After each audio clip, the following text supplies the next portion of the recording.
آج سے تقریباً 2000 سال پہلے ملک روم کے شہر افسوس میں ایک ظالم بادشاہ دقیانوس کی حکومت تھی۔ جو شخص بتوں کی پوجا نہ کرتا اسے قتل کروا دیتا تھا۔ ایک دن ایمان والوں کے قتل کا منظر دیکھنے کے لیے چند نوجوان آئے۔ اللہ نے ان کی آنکھوں سے پردے ہٹا دیے تو انہوں نے دیکھا کہ جس مومن کو بھی قتل کیا جاتا فرشتے آسمان سے اترتے اور اس کی روح کو اپنے ساتھ لے جاتے۔ یہ ایمان افروز منظر دیکھ کر وہ سب نوجوان ایمان لے آئے۔ بادشاہ دقیانوس کو ظفر پر جاتے ہوئے اس بات کا علم ہوا تو اس نے انہیں 3 دن کی مہلت دی کہ میرے واپس آنے تک ایمان سے پھر جاؤ ورنہ تمہیں قتل کر دیا جائے گا۔ تیسرے دن یہ صاحب ایمان نوجوان کچھ مال لے کر رات کے وقت شہر سے رخصت ہو گئے۔ راستے میں انہیں اپنے خاندان کی بکریاں چرانے والا ایک چرواہا ملا جسے انہوں نے اپنا ماجرا بیان کیا اور اسے بھی ایمان کی دعوت دی۔ چرواہے نے ایمان قبول کیا اور ان کے ساتھ شامل ہو گیا۔ چرواہے کا رکھوالی کرنے والا کتا بھی ساتھ ہی چل پڑا۔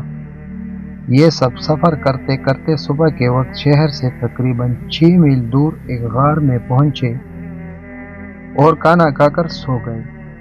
یہی وجہ ہے کہ انہیں اصحاب کہف یعنی غار والے کہا جاتا ہے۔ بادشاہ دقیانوس کو سفر سے واپسی پر اصحاب کہف کے غار میں پناہ لینے کا پتہ چلا تو اس نے غار کے منہ پر دیوار بنوا دی تاکہ وہ بھوک اور پیاس کی وجہ سے یہی انتقال کر جائے اور یہی غار اس کے قبر بن جائے۔ جس حکومتی ملازم کو یہ کام دیا گیا اس نے اصحاب کہف کے نام، تعداد اور ان کا پورا واقعہ عمدہ قسم کے سیسے، ایک سیاہی مائل نیلے رنگ کی دھات جس سے بندوق کی گولیاں اور چورے وغیرہ بنائے جاتے ہیں اس پر لکھوایا اور اسے تانبے کے ایک صندوق میں بند کر کے دیوار کی بنیادوں میں رکھوا دیا۔ اصحاب کہف تقریباً 309 سال تک مکمل سوئے رہے۔ اس دوران کسی بھی آواز کے سبب ایک لمحے کے لیے بھی بیدار نہ ہوئے۔ اس عرصے میں کئی بادشاہ آئے اور گئے، یہاں تک کہ ایک نیک دل بادشاہ بیداروس کی حکومت آ گئی۔ اس کے زمانے میں کئی فتنے اٹھے جن میں سے ایک یہ بھی تھا کہ مرنے کے بعد دوبارہ زندہ ہونے اور قیامت آنے کا کچھ لوگ انکار کرنے لگے تھے۔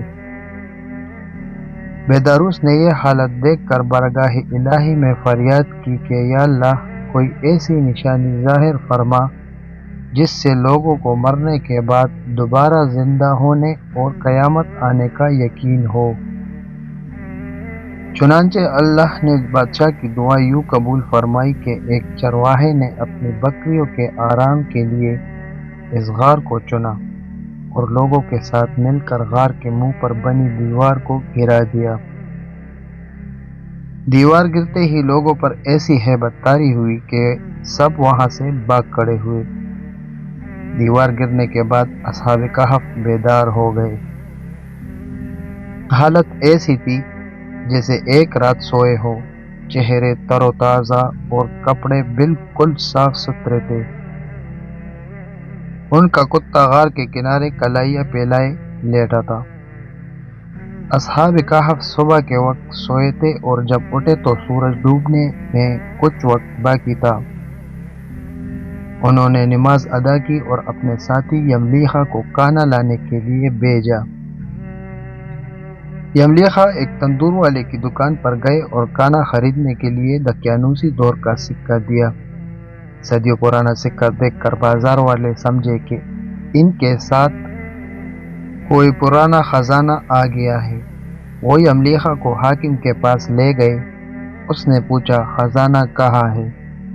یملیخا بولے یہ خزانہ نہیں، ہمارا اپنا پیسہ ہے۔ حاکم کہنے لگا یہ کیسے ممکن ہے؟ یہ سکہ 300 سال پرانا ہے، ہم نے تو کبھی یہ سکہ نہیں دیکھا۔ یملیخا بولے دقیانوس بادشاہ کا کیا حال ہے؟ حاکم بولا، آج کل اس نام کا کوئی بادشاہ نہیں ہے، سینکڑوں سال پہلے اس نام کا ایک کافر بادشاہ گزرا ہے۔ یملیخا نے کہا، کل ہی تو ہم دقیانوس سے اپنی جان بچا کر غار میں چھپے تھے، آئیے میں آپ کو اپنے ساتھیوں سے ملواتا ہوں۔ حاکم اور کئی لوگ غار کی طرف چل پڑے۔ غار میں موجود اصحاب نے جب لوگوں کی آواز سنی تو سمجھے کہ یملیخا پکڑے گئے ہیں اور دقیانوسی فوج انہیں بھی پکڑنے آ رہی ہے۔ یملیخا نے غار میں پہنچ کر ساتھیوں کو سارا ماجرا بتایا۔ حاکم نے غار کے کنارے صندوق دیکھا تو اسے کھلوایا۔ اندر سے تختی ملی جس پر اصحاب کہف کا حال لکھا تھا۔ حاکم نے یہ خبر بادشاہ بیداروس تک پہنچائی۔ وہ بھی آ گیا اور اس نے اصحاب کہف کا حال دیکھ کر سجدہ شکر کیا کہ اللہ نے مرنے کے بعد زندہ ہونے اور قیامت کا یقین دلانے کے لیے نشانی عطا فرمائی۔ اس کے بعد اصحاب کہف غار میں آ کر سو گئے اور ان کی روح قبض کر لی گئی۔ بیداروس نے لکڑی کے صندوق میں ان کے مبارک جسم رکھے، غار کے قریب مسجد تعمیر کرنے کا حکم دیا اور لوگوں کے لیے دن مقرر کر دیا کہ ہر سال عید کی طرح وہاں آیا کرے۔ تو دوستو، یہ تھی اصحاب کہف کی کہانی۔ اگر ہماری ویڈیو پسند آئی ہو تو لائک کریں، ہمارے چینل کو سبسکرائب کریں۔ شکریہ۔